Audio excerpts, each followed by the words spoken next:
দেশ বুলি ক'লে নালাগে আদেশ দেশ মাতৃৰ আগত পিছতহে বিবাহ বিয়া এৰি সীমান্তলৈ যাব নগাঁৱৰ SSBৰ এজন জোৱান সোমবাৰৰ সলনি আজি অনুষ্ঠপীয়াকৈ শিৱ মন্দিৰত সম্পন্ন বিবাহ অনুষ্ঠান বিবাহৰ এদিন পিছতে চাকৰিত যোগদানৰ বাবে ৰাওনা হ'ব জোৱানজন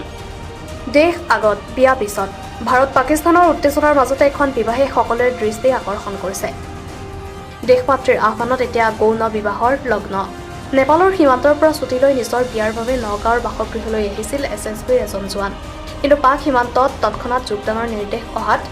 বিবাহৰ ক্ষণ লগ্ন বাদ দি মন্দিৰত বিবাহ সম্পন্ন কৰিলে জোৱানগৰাকীয়ে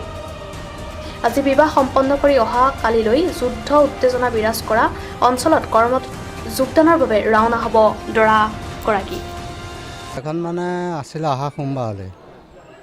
তাত এতিয়া এনেই ঘৰত পেণ্ডেল দিয়া হ'ল আৰু নিমন্ত্ৰণো কৰা হ'ল সকলোকে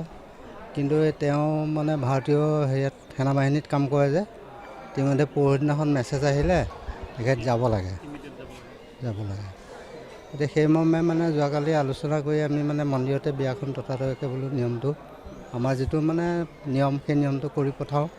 অহা সোমবাৰে আমাৰ এনেই ৰিচিপশ্যনটো হ'ব আৰু ঘৰতে news desk report current trend Assam